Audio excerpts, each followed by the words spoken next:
कक्षा 6 से लेकर कक्षा 10 तक जो संस्कृत भाषा का पाठ्यक्रम है, वो उस पाठ्यक्रम के जो आधारभूत ग्रंथ हैं, उन ग्रंथों के बारे में चलिए हम चर्चा करते हैं कि संस्कृत वाङ्मय के जिन ग्रंथों से इन पाठों में सामग्री ली गई है, वो कौन कौन से ग्रंथ हैं। यदि आप इन ग्रंथों का थोड़ा बहुत भी ज्ञान प्राप्त कर लें तो निश्चित रूप से आपको अपने पाठ्यक्रम को पढ़ने में सुगमता होगी, उसे समझने में भी सरलता होगी और आप जान सकेंगे कि आपका पाठ्यक्रम किन ग्रंथों पर आधारित है। चलिए बात करते हैं उन 15 ग्रंथों की। पहला ग्रंथ है पंचतंत्र। पंचतंत्र के बारे में हम सभी जानते हैं कि यह सरल भाषा में लिखा हुआ नीति की शिक्षा देने वाला ग्रंथ है और इसमें पशु पक्षियों की कहानियाँ हैं और इस ग्रंथ में अत्यधिक जो महत्व है वो कहानियों का है। और आपको पता ही है कि विष्णु शर्मा नामक जो गुरु थे, उन्होंने एक राजा के 3 मूर्ख पुत्रों को 6 मास तक राजनीति और व्यवहार की शिक्षा दी थी और उस व्यवहार की शिक्षा देने के लिए, राजनीति की शिक्षा देने के लिए वे उन्हें सामान्य रूप से शिक्षित नहीं कर सकते थे क्योंकि उनकी पढ़ने में कोई रुचि नहीं थी। इसलिए उन्होंने कहानियाँ कहकर, कथाओं के माध्यम से उन्हें राजनीति में प्रवीण बनाया और उन्हें व्यवहार में कुशल बनाया। तो ये जो कहानियाँ थीं, जिस कहानियों के माध्यम से 3 राजा के मूर्ख पुत्र भी राजनीति में कुशल हो गए, व्यवहार में कुशल हो गए, वो जो कहानियाँ थी वो सभी कहानियाँ पंचतंत्र के अंदर संकलित हैं और इसके लेखक हैं विष्णु शर्मा।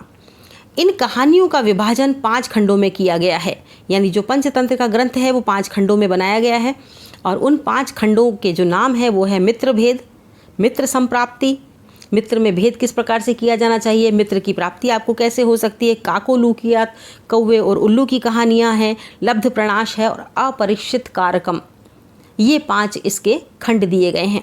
प्रत्येक तंत्र में एक मुख्य कथा है और उसके भीतर अवान्तर कथाएं चलती रहती हैं, यानी और भी अन्य कथाएं आती जाती हैं उसके सपोर्ट में। कथाओं को आपस में गूंथा गया है और एक कथा के बाद आपको ये संकेत दे दिया जाता है कि अब अगली कथा कौन सी आएगी, तो दूसरी कथा का संकेत भी इसमें मिलता जाता है।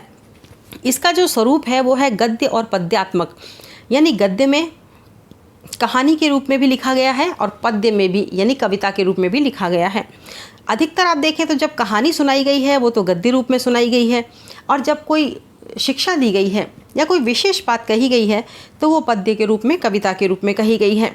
और पद्य के रूप में, कविता के रूप में कही गई बात हमें बहुत याद भी रहती है और कभी कभी जो ये पद्य कहे गए हैं उनके पद्य के जो अंतिम पद होता है वो अधिकतर एक लोकोक्ति के रूप में भी हम इस्तेमाल करते हैं।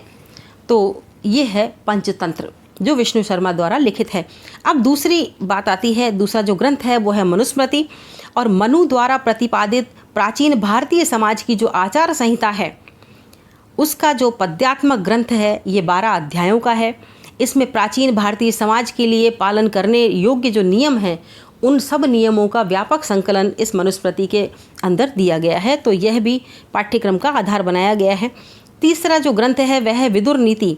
महाभारत के उद्योग पर्व में कुरुवंशी विद्वान विदुर द्वारा दिए गए उपदेशों का संग्रह है। आप जानते ही हैं जो पांडव थे, कौरव थे, उन्हीं के भाई थे विदुर और वे बहुत ही विद्वान थे, पढ़े लिखे थे। तो उन्होंने जो उपदेश दिए उन उपदेशों का जो संग्रह है वो विदुर नीति मानी जाती है और विदुर नीति चाणक्य नीति के बराबर ही गिनी जाती है। और ये जो भगवत गीता के समान स्वतंत्र रूप से एक जो ग्रंथ के रूप में है, इसमें 9 अध्याय हैं, विदुर नीति के 9 अध्याय हैं और उनमें से ही कुछ बातें विदुर नीति की इसमें ली गई है। इसके बाद आती है आपकी चाणक्य नीति की बात। चाणक्य नीति को आप सभी जानते हैं कि आचार्य चाणक्य की नीति को कोई भी मात नहीं दे पाया और उन्होंने मौर्य वंश की स्थापना की नंद वंश के समापन के बाद और चंद्रगुप्त मौर्य को वहाँ का राजा बनाया और ये सब जो क्षमता थी वो आचार्य चाणक्य में ही थी। तो चाणक्य नीति जो ग्रंथ है उसके रचयिता हैं आचार्य चाणक्य। इनमें 17 अध्याय हैं और 340 श्लोक हैं। लोक व्यवहार की शिक्षा सरल श्लोकों के माध्यम से इन्होंने दी है और इसी कारण नीति ग्रंथों में ये बहुत ही लोकप्रिय ग्रंथ है चाणक्य नीति। खासकर राजनीति के क्षेत्र में, समाजशास्त्र के क्षेत्र में, सामाजिक व्यवस्थाओं के क्षेत्र में, परिवार के क्षेत्र में, आपसी व्यवहार कुशलता के क्षेत्र में ये चाणक्य नीति जो है वो सभी के लिए एक आधार ग्रंथ का काम करती है। 5वें नंबर पर आती है सुभाषित रत्न भंडारा गारम। सुभाषित रत्न भंडारागारम यह एक ग्रंथ है, अनेक कवियों द्वारा रचित है और अज्ञात कर्तृक श्लोकों का संग्रह है। यानी ऐसे श्लोक है, 10,000 श्लोक से ऊपर ऐसे छोटे बड़े श्लोक हैं इसमें जिनका हमें पता नहीं है कि वो श्लोक किसने लिखे हुए हैं, लेकिन वे बहुत ही उत्कृष्ट श्रेणी के श्लोक हैं और जो प्राचीन कवियों के द्वारा लिखे गए हैं उन सब का संकलन है सुभाषित रत्न भंडारागारम नामक पुस्तक में। इसके बाद एक पुस्तक आती है मृच्छकटिकम।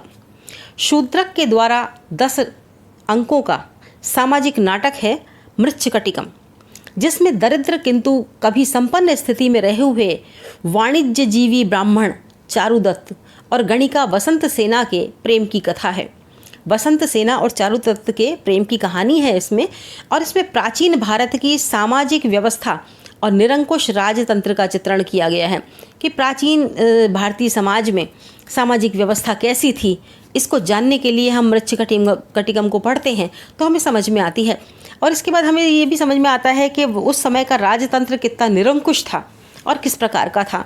तो ये अगर हम जानना चाहते हैं तो मृच्छकटिकम एक बहुत ही अच्छा नाटक है और इसके माध्यम से हम समझ सकते हैं। तो ये भी पाठ्यक्रम का एक आधार बनाया गया है। इसके बाद आता है 7वें नंबर पर नीति शतकम। नीति शतकम भर्तृहरि के द्वारा लिखा गया है और 100 से अधिक सरल और नीति विषयक पद्यों का ये संकलन है। इसमें मूर्खों की असाध्यता, विद्वानों का महत्व, धन की शक्ति, मनस्विता आदि विषयों के बारे में प्रकाश डाला गया है। नीति शतक में विद्या की महिमा के बारे में भी बताया गया है और यह भी बताया गया है कि मूर्खों को आप कभी समझा नहीं सकते। तीसरी बात यह भी बताई गई है कि विद्वानों का क्या महत्व होता है। यह भी बताया गया है कि धन की शक्ति किस प्रकार से होती है, कहते हैं ना सर्वे गुणा कांचनम आश्रयंती। इसके बाद मनस्विता इत्यादि विषयों के बारे में इसमें बताया गया है। तो ये तो है नीति शतक जो भर्तृहरि के द्वारा लिखा गया। भर्तृहरि ने 3 शतक लिखे, नीति शतक, श्रृंगार शतक, वैराग्य शतक, जिसमें नीति शतक जो है वो उसमें ज्ञान की बातें हैं जो हमारे पाठ्यक्रम में संकलित की गई हैं। 8वां जो ये ग्रंथ आता है ये है भामिनी विलास। संस्कृत भाषा के उत्कृष्ट कवि और काव्य शास्त्री आचार्य पंडित राज जगन्नाथ का लिखा हुआ है ये भामिनी विलास, और इसमें मुक्तक पद्यों का संग्रह है। मुक्तक पद्य वे होते हैं जो छोटे छोटे पद्यों के माध्यम से अपनी बात कही जाती है। इसमें बहुत बड़ी रचना नहीं होती, बहुत बड़ा काव्य नहीं होता है। छोटी छोटी रचनाओं के माध्यम से 4-4 पंक्ति और या 4 पंक्ति से अधिक यदि होते हैं तो उसमें क्या है, एक ही बात एक मुक्तक के रूप में लिख दी जाती है। तो इसमें 4 भाग हैं, अन्योक्ति, श्रृंगार, करुण और शांत। प्रथम विलास में आप देखेंगे तो कवि ने सिंह, हंस, कमल, मधुकर, चंदन, मेघ, समुद्र आदि को लक्षित करके सुंदर और भावपूर्ण अन्योक्तियाँ दी हैं। तो ये भी हमारे लिए एक संस्कृत साहित्य में चमत्कार का विषय है, शब्द चमत्कार का विषय है। और 9वें नंबर पर आता है हितोपदेश। पंचतंत्र की तरह हितोपदेश की कहानियाँ भी आपने बहुत सुनी होंगी। ये नारायण पंडित के द्वारा लिखा गया हितोपदेश ग्रंथ है और नीति कथाओं का लोकप्रिय संकलन है। ये भी जो नीति कथाओं की लोकप्रिय पुस्तक है और इसकी 43 कथाएं हैं और इसमें 25 पंचतंत्र से ही ली गई हैं।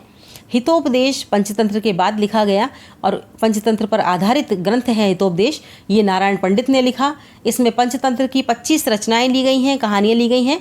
इसके अतिरिक्त जो कहानियाँ हैं वो और कहीं से ली गई हैं, या इसके जो भाग हैं वो हैं मित्र लाभ, सुहृद भेद, विग्रह और संधि।